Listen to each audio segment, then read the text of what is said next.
Hello everyone, welcome to this episode of SNEED-CAST. I'm your host Alexa. We're here with our VP of Sales and Marketing, Ken, and we have special guest Haley Appleby, who happens to be a senior lecturer over at Clemson, as well as the co-director of Sonoco Institute of Packaging, Design, and Graphics. So Haley, thank you so much for joining us here on SNEED-CAST. Thank you guys so much for having me. I'm excited to be here. Absolutely, Haley. As we were just saying, especially now with the start of the fall semester, we know how busy you are and all the buzz and everything going on at the university, getting ready to start up. So truly do appreciate your time here this morning. Brief highlights, as Alexa had mentioned, you are the co-director of the Sonoco Institute of Packaging and Design Graphics at Clemson University within their packaging program with a BS in Packaging Science and a Master's in Graphic Communications, also from Clemson. I feel like there might be some loyalty and affinity there for your alma mater.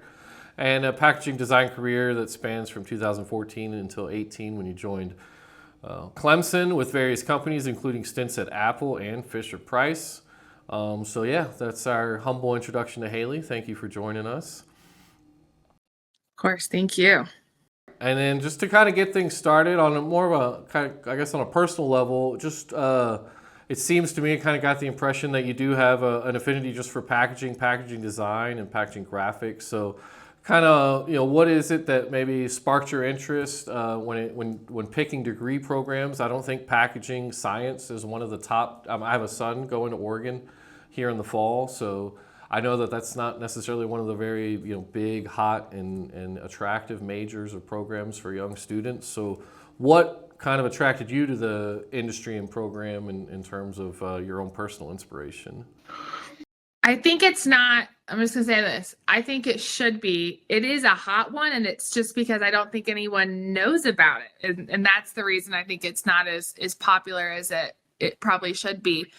And I think I probably have a very similar kind of trajectory as a lot of other students that wind up in packaging, in that in high school, I was always very creative and wanted a very creative major, but I had parents that were not super keen on me going into a 100% creative major and wanted me to find something that had more of a technical kind of approach to it. And like you said, there's a lot of affinity to Clemson. I'm a third generation Tiger. Both my parents went and my grandparents went back when it was a military school. So major Clemson affinity. So we were actually touring Clemson's campus looking at their graphic communications program. And while we were there that day, someone said, well, if you like the creative, major like graphic comm, you should also look at packaging science, which I had seen when I had applied to Clemson, but kind of was like, FedEx, UPS, like what is packaging science? And sure enough, when we toured the packaging science program, we were blown away just with the extensive labs and kind of the opportunities there, and hearing what other students were doing and where they were landing after college. And just also, I think my parents at the time were really drawn to their job placement rating, which was so high and still is very high. And so once I got accepted to Clemson, I immediately switched into packaging science and have just never looked back. It has been awesome. The best journey. So much so I couldn't get away from it, and now I'm back. Talking about how you were blown away with all of the creativity that you saw within the packaging design school, what are some of your favorite projects that you've worked on in your career? So I had I got to kind of live out my dream job for a short little stint. I did an internship with Apple, and that was just like to someone that really loves kind of that creative and the functional design of packaging. I have always thought that Apple just does it best. And so I got to work with Apple for about 4 or 5 months as a summer intern, and just loved that job. That's probably one of my favorite kind of opportunities there. And then I actually worked after graduating. I moved to Atlanta and I worked for 3 years as a displays designer. So I did point of purchase retail displays and got to work on some amazing accounts, Estee Lauder, Worked some with Hewlett Packard, other just really awesome brands doing a lot of their retail displays, and got to bring a lot of that back when I rejoined with Clemson on the teaching side. So love doing displays. We've got a bunch of fun. I'll just tease this out. This fall, we were doing a bunch of display related projects within our capstone group, our capstone course. And I'm super excited to bring kind of that knowledge from working in displays back into the classroom. So a lot of fun things at the university level. On the teaching side, we do so many different things. And every semester we kind of find ourselves in a new project with creative students, and it's just really fun. Always something new. Yeah, absolutely. You know, and speaking of that, a nice little segue into the Sonoco Institute. I'm going to paraphrase some quotes I got here, just describing that for the audience. Created to combine the synergies that exist. It's you kind of did a nice teaser for this earlier. The synergies that exist between graphic communications and packaging science departments. And one of the only, if not the only, university program in the country that uses a multidisciplinary approach to packaging as a core competency. Stimulating academia, providing resources for industry, training and research, and introducing new technologies and innovation to the packaging and graphics markets. So just kind of, one of my questions is, Clemson is, I was checking this morning, there are a couple handfuls of packaging schools with packaging science programs around the country. But Clemson is consistently ranked right at the top, if not the top. So just from your perspective, what is it that Clemson, what is that magic recipe, or what is it that Clemson is doing or has been doing to consistently maintain that level of excellence and always just kind of staying at the top of that particular field? Clemson is really uniquely positioned. One, we're probably in the southeast of the country, we're one of the only, full packaging programs with a undergraduate and a graduate program, a degree in packaging science. And then Clemson also is probably, that we're considered the flagship of the schools for our design program. So we have probably the strongest design program of the packaging schools. All the packaging schools kind of have I would say loosely an identity, something that they do very, very well. And for us, it's definitely, we have a very strong design program. But what I think also we're known for, and when, kind of what we hear from industry when we talk to them about our graduates is we have a very hands-on lab approach, class and lab approach. So we keep our numbers smaller, and we have a very, very hands-on lab experience with our students. So they're the ones doing all the projects in labs. It's not just kind of a demo. They're actively running machines. They're handling, packaging lines, doing all the stuff themselves. And one of the things I think we hear when these students then graduate and take positions full-time is that they are ready to go. They have experience, they have knowledge, they're capable and ready to kind of take charge from day one. And then within our program, so the Sonoco Institute is one of 3 of our kind of key service centers. So we're land-grant university, which means we provide services to the state of South Carolina and beyond. And so we have 3 kind of key service centers. We have a fully certified ISTA testing lab. They do ISTA testing, Amazon testing, and obviously, so teaching and research happens out of that lab as well as service to companies.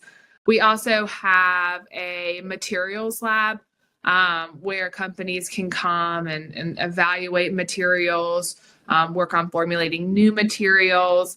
This is more in the flexible packaging kind of space. So we have that one as well. Again, a lot of research is happening in that lab.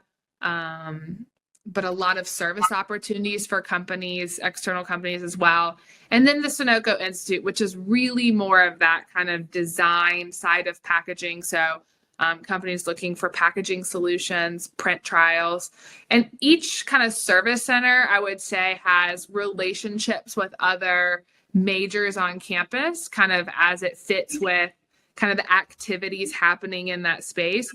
But for the Sonoco Institute, it's a joint partnership between packaging science and graphic communications, because in the real world, we all know that those two kind of areas work so closely together. But in a university, in an academia setting, we're actually really far apart. We're in separate colleges, and we couldn't be farther apart on campus. So with kind of partnering and working with industry, the Sonoco Institute launched 15 years ago this year. And it is this joint effort of bringing two closely related groups together under a single roof to foster academic experience, research, and service opportunities. And so that's what we do at the Sonoco Institute. We have amazing research in and around kind of package design, package accessibility, marketing, consumer engagement, consumer experience, and then also service opportunities. So brown box agency, print trials, a bunch of industry seminars. And then we just offer an exceptional student experience. Everything that kind of happens under the Institute, all of our equipment, we have close industry relationships. A lot of the equipment that we have in the Sonoco Institute is gifted and donated and maintained by companies that have this interest in helping to educate students and being a part of this. And so our students are getting to use this equipment and taking classes, working in the labs, and getting that experience. That's kind of the big thing that I heard out of everything. So many impressive notes, but that hands-on lab approach, love hearing that, because it's not really a field that's made for textbook learning. You got to get your hands on it. You got to get out there and try it out, and like having the machinery and the equipment and everything there, that's just amazing. And then the foresight to combine those two, like you said, two different schools that are traditionally so far apart, but actually have so much to do with each other in the real world when it comes to packaging and branding. With us being in packaging and then also on the marketing team here, we're kind of self-professed marketing and branding nerds. So we love, like, anytime we see cool packaging design or anything like that, it's something we talk about in here. But again, it's like that marketing side and that packaging side. So you got to have the form and functionality of the package, but you have this huge branding and marketing opportunity to connect with the consumer and connect with your customer and start to build that relationship. So it's really neat hearing how Clemson is taking that approach. Regarding, you mentioned quite a few of the different services that are offered there at Sonoco. Maybe if you could tell us a little bit more about what's incorporated with like the print trials. I did see that listed when I was doing my prep work here this morning as well. What exactly does that entail, and how could like one of our customers or company out there in the world looking for some assistance from a place like Sonoco Institute? There's a lot of synergy that happens when, companies partner with academia.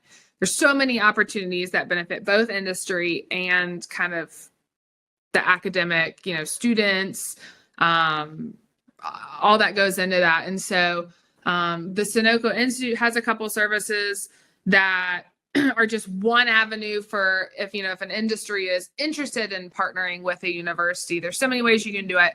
These services are really just one. And so certainly within the Institute, we have kind of two big opportunities, one of them being print trials. So within the Sonoco Institute, we have a 7-color OMAT Flexo press, narrow web. And we have a lot of companies that want to do a print trial, whether that's kind of a new ink formulation, understanding more about a new plate. There's so many things that they may want to know in and about the Flexo printing process or something that they're doing, but they don't have the time or the bandwidth to offload their own presses and try it out.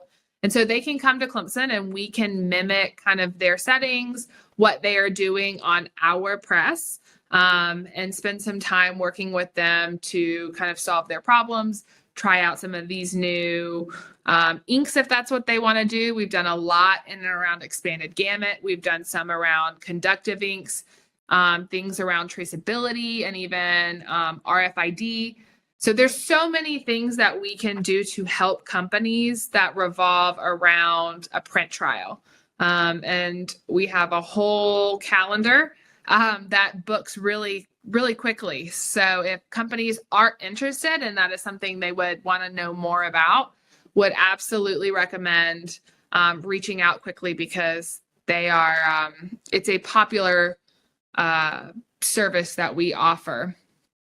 And when it's not being used for that print trial, that press is used a lot also for, we do a bunch of industry seminars. So not only are we teaching undergrads, but we do a lot of continuing education. So for example, if a business major graduates and lands in the packaging industry, maybe in sales, and they need kind of a little bit of that technical knowledge and the lingo jargon, they can come spend a few days with us on campus and attend one of our educational seminars that we have. We have things around Flexo. We have them around paperboard or corrugated packaging, and attend one of these seminars, and they get demonstrations and opportunities on that press to kind of understand how it works, see it in action, and stuff like that. So.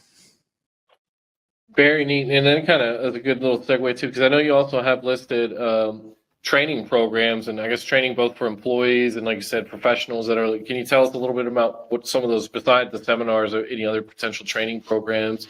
Say there's a company out there that is expanding their workforce, and they need to kind of give them maybe like a crash course in certain types of packaging machinery. I'm kind of shooting from the hip here, but kind of curious what exactly Clemson offers in that regard.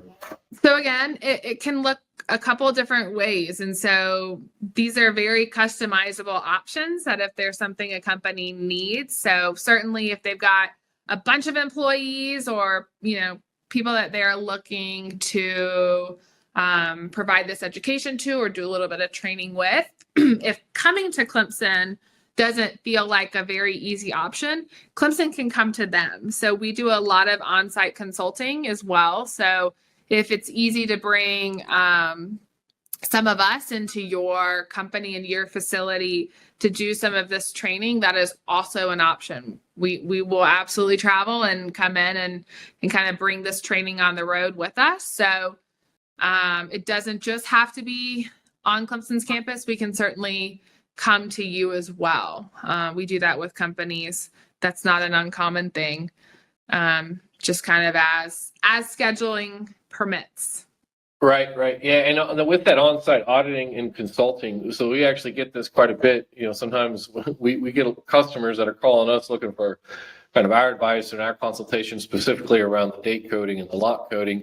But again, going back to that customer profile, folks that are just getting into manufacturing, they were filling jars of salsa by hand and labeling them by hand, and now they're upscaling and they're trying to get into automation, and they're green as paper. They maybe come from an IT background where they were working a corporate job, and now all of a sudden, this side hustle turns into their main hustle, and they're trying to establish manufacturing from the ground up without having a background in manufacturing. So that's where I thought that consulting and auditing that you guys offer with, for workflows and everything else, potentially huge for some of our customers. And I think that could be helpful beyond just the Sonoco Institute. So a lot of the packaging faculty, even on the material side, the manufacturing side, the testing side, all offer that as a service. So, if even if it doesn't fall within, the more design side of packaging, the entire packaging program does offer, consulting opportunities like that if it is the right fit. So that is a common story we hear too. We get lots of requests from companies, moms, pops, new entrepreneurs looking for a package, trying to figure out what does it look like for my food product, or, do I need to test this? What does shelf life testing look like? That is a very common, we get requests like that all the time. So that could be a very viable option. And then I didn't dive too much into it because I wanted to hear your explanation, but you guys have an eye tracking lab? Can you tell us more about what that does or what that entails and what you guys are studying there or testing there? Sure. So that's really heavy more on the research kind of component for package design that kind of happens within the Institute.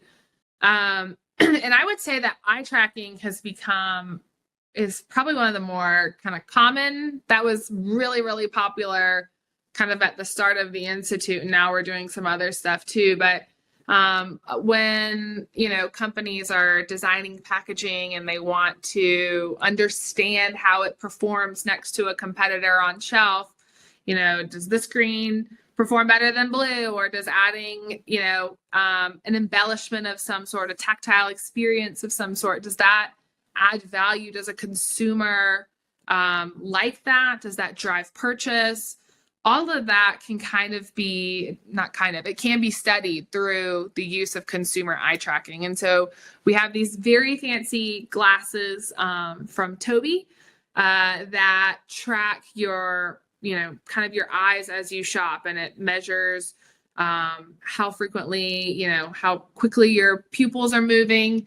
And so we can set up a study with a company, and we basically have a room that we set up to be a mock grocery store or an automotive store or a drugstore. I mean, it has been and flipped whatever we need it to be. But we send people in with a grocery list wearing the glasses, and they shop, and they have no idea what they are being tested, Right. what the item on the shopping list is that's being studied, but on their shopping list is the item we're studying. And so they'll shop, and they'll write down the items that they would purchase. So various brands. And then we ask them some questions about, what they shop. Did they buy this because they bought it from, it being a brand that they consistently purchase, or did they just like the packaging? But when we take the glasses off, we download the data from the glasses. And what we can see is, one, a heat map overlay of the shelf. So what did they look at first? What did they look at the longest? And then what did they ultimately choose as their item of purchase? Because a lot of times some of the most interesting data isn't what they actually purchased, but did they look at something for a long time? Did it capture their attention? Did they linger? That right there can be, the data that we're really looking for. And so we will change out the merchandise sometimes day to day, depending on, what exactly we're testing, and run a different group of people through the next day. So we can actually take design decisions and design choices by companies and quantify that. Is this a good choice? Yes or no, Correct. with data to back it, before, a company were to go forward and spend the time moving it through production for it not to be a successful design decision on shelf. Yeah, no, that's huge, because I see it frequently I follow so many of these entrepreneurs and startups and whatnot on LinkedIn, and it's just fascinating though. Sometimes, especially some that have been around longer, maybe 5 years or so, kind of in that, and they'll show a breakdown of like their original packaging design versus like an updated packaging design, and how that had just a twofold or tenfold impact on their sales. Is getting that packaging design just right, getting the colors just right, getting your brand message in the right spot so that it registers for the customer. It's so critical, and it's the difference between a flop or a success sometimes on a retail shelf is just nailing down that design, because a lot of times, especially for some of these mom and pops that are just starting up, they're new brands, they're new to the customer, right? So they're looking, comparing that to Kraft or maybe whatever brand that they're familiar with, and now it's, there's this interesting new ketchup over here. Is this something that I should try? And also, myself being a big craft beer nerd, that's all that I do that catches my attention when I'm looking for craft beer is, who's got a cool new label or what is it, and so it's really neat how you guys take the just applying that scientific approach to it, and not it just being like, I kind of like how this looks, but not having any quantifiable, like, what does that mean in terms of impact on sales? Yeah, on shelf, when you're kind of thinking about package design, it can't just be, oh, I like this anymore. It has to perform, because that really translates to revenue. Such a huge deal, understanding and quantifying good design choices before going to market. And because of that, really, that technology has become really common. A lot of the bigger companies have brought that in-house and are doing a lot of that themselves. So while we still offer that, especially, for smaller companies and really heavily on the research side of packaging for our graduate program, one of the bigger and more emerging kind of areas that we're doing fun research in is what we're calling emotion tracking and understanding the unboxing experience. So, we see a lot of these YouTube videos of influencers receiving packaging products and they're unboxing them on camera and kind of talking through that process. We can now kind of quantify that process and understand what the consumer may feel about the unboxing experience, and kind of put some data in and around that. So we've got an area set up in one of our labs where we've got a bunch of cameras and somebody can come in with a package, set it on the table, unbox it on camera, and then we take those recordings and run it through this software, and it will actually analyze the muscle movements in your face and determine, are you excited? Are you frustrated? Are you angry? Are you surprised? And so, do you get that big aha? Do you not? How much of that is the packaging? How much of that is the graphics, the product? We can kind of analyze all of that and understand better about the unboxing experience for packaging.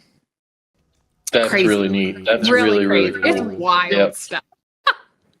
So I actually had a question. Considering the fact that we work with so many small businesses and mom and pop shops, I know that sometimes considering research or some of these services might be a little daunting, but what does it actually cost for a company that's interested in such services?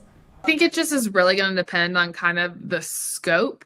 And so just, these services obviously are one thing. Research is another avenue they could go down. We also have classes. So we have our capstone class too, which also works with external companies to help them develop a package solution. Typically that's a longer time frame. So again, it's going to kind of come down to factors, right? What works best for the client that is looking to have something done. So timeline is part of it we would consider. Certainly cost is an element of that. And that's kind of just dependent on how large of a solution you're looking for, how comprehensive. Would we do testing? Would we not do testing? How much prototyping is needed? So I don't have a great answer to that, but I would say it would depend. But we work frequently with mom and pops. So I think the pricing model is there and it can scale to kind of whatever the needs are. So don't be deterred from reaching out. Right.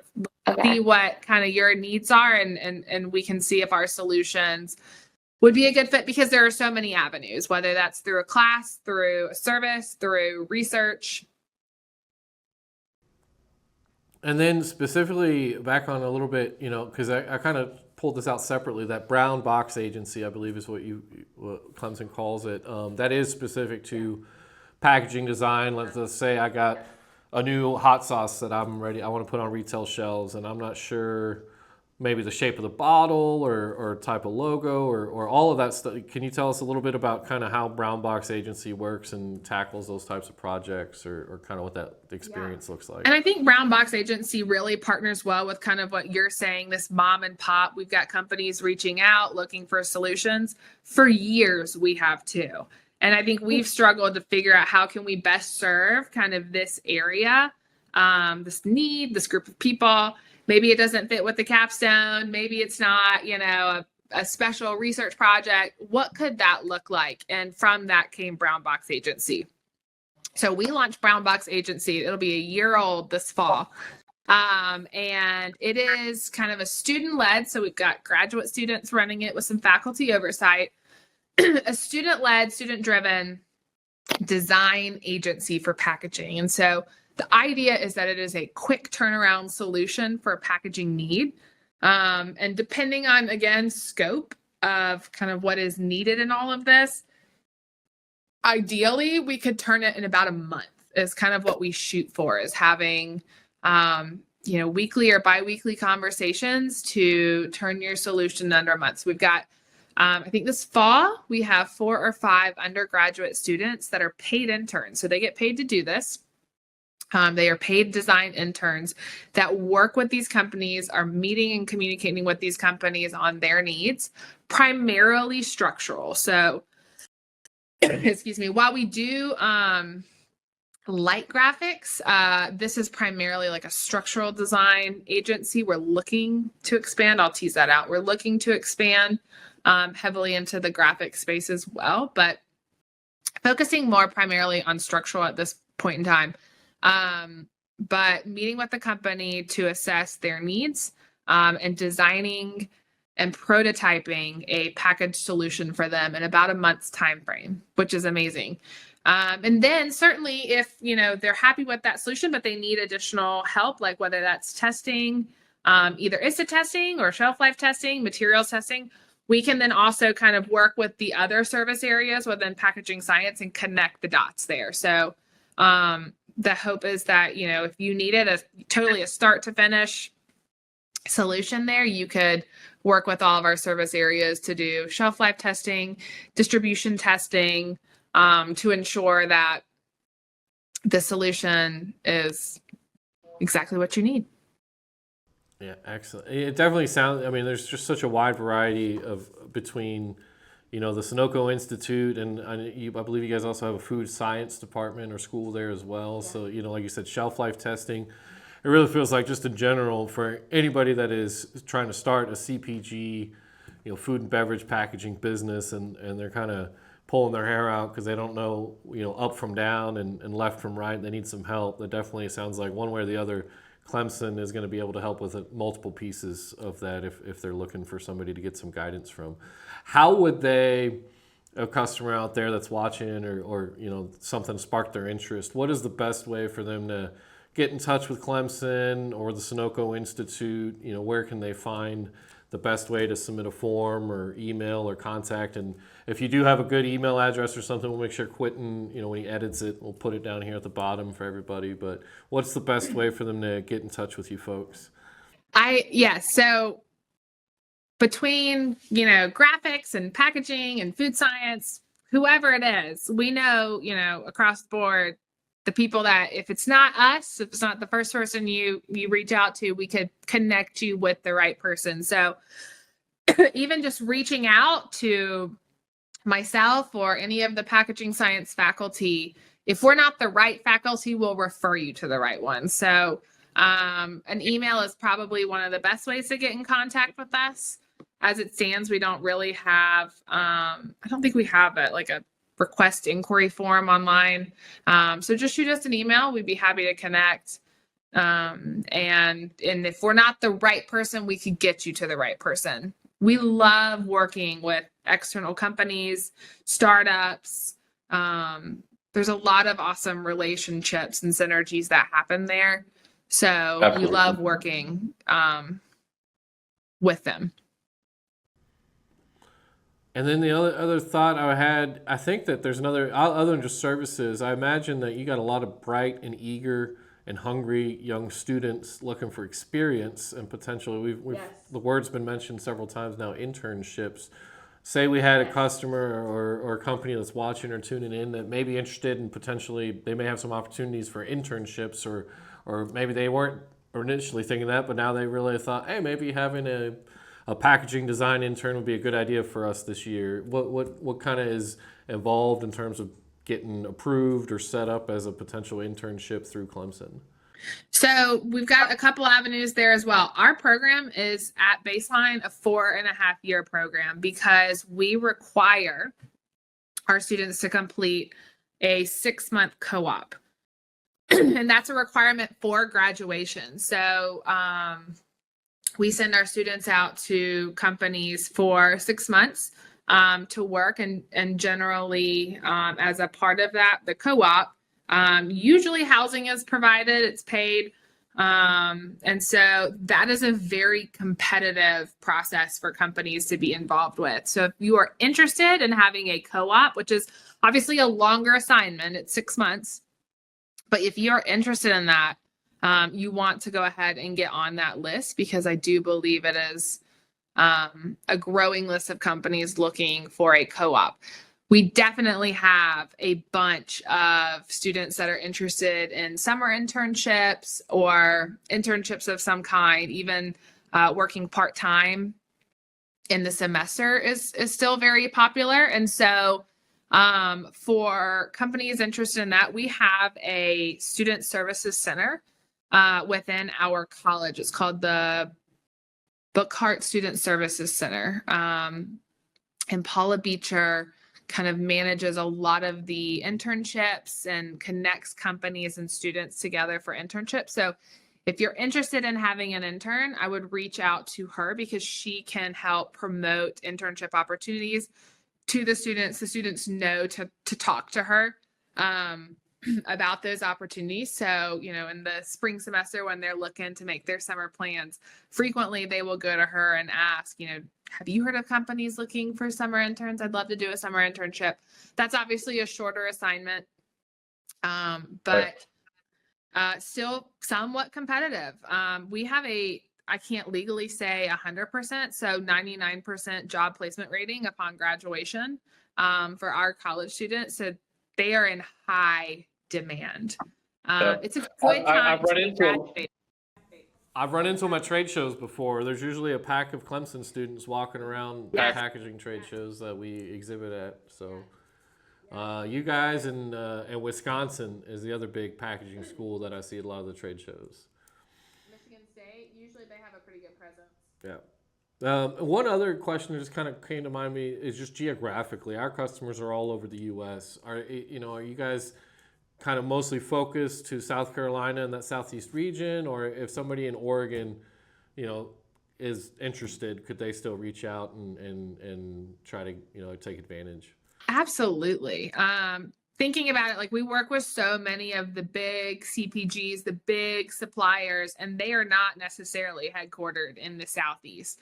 I think Clemson, because we are the only, one of the only programs in the Southeast, we're uniquely positioned there to serve heavily in the Southeast, but we work with companies, throughout the country and internationally. So by all means, do not let, distance on a map keep you from reaching out. We just did a capstone project last semester with Kodiak cakes out in Colorado. Oh. So Yeah, the protein protein- pancake. the protein mix. company.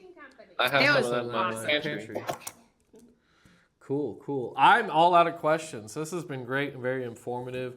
Haley, Alexa, I kind of hijacked our conversation today. I don't know if you have any additional ones you thought of or anything you want to throw in, Alexa? Actually, just for any students that are going in, because again, packaging, or that major specifically, wasn't something that was brought to my attention when I was in school. What's some advice that you would give to students going into college that are considering it? I mean, it's an industry that is booming, and it's always changing. So I would say one of the big things that we are currently working heavily in from a service, a research, and just an education standpoint is the big S word, sustainability. And so addressing kind of, this new narrative that packaging is the bad guy when we're really not the bad guy, but it is an exciting major and program to be involved in.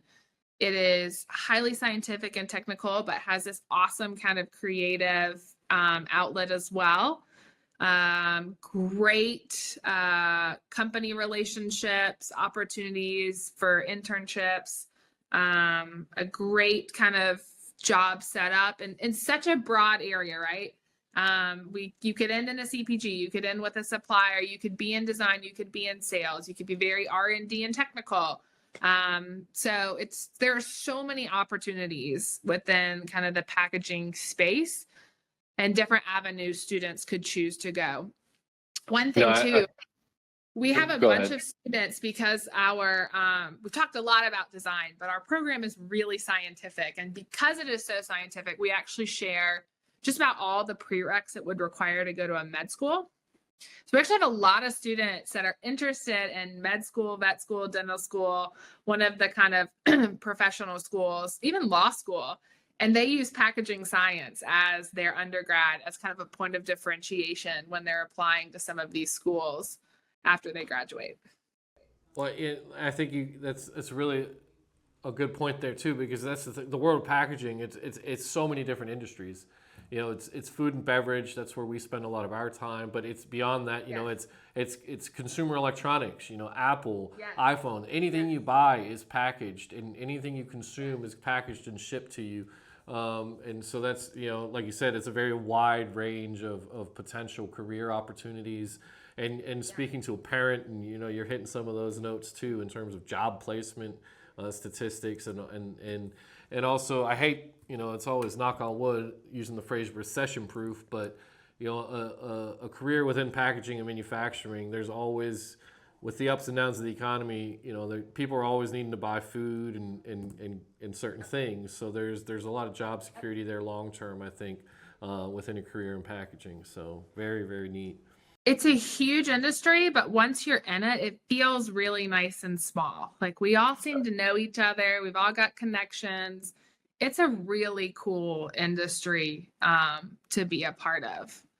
So, and yes, I love to tell students, you know, when they're thinking about, well, what do you do with packaging? I'm like, well, think of your favorite brands. What are your favorite brands you interact with? They all have packaging, and they've got someone behind the scenes working on that. You could be a part of that. Very, very cool. Well, again, Haley, thank you so much for your time here as the semester kicks off for you guys. All the best. Best of luck to the school and the Tigers and the football season coming up. So we'll be rooting for them against we'll be rooting for them against Georgia at a minimum. And then, thank you. I don't know how the rest of the schedule looks for you, but Alexa, if you don't have anything else to add, feel free to, if you want to do our exit, and then. Alrighty, well, thank you so much, Haley, again for joining us here on SNEED-CAST. You definitely enlightened us on all things Clemson, the Sonoco Institute, and Brown Box Agency. We truly appreciate all of your insights. With that said, for everyone watching or for everyone tuning in, thank you for tuning in to this episode of SNEED-CAST, and we'll see you guys on our next episode. Don't forget to like, comment, subscribe, share, and we'll see you next time. Bye, everyone.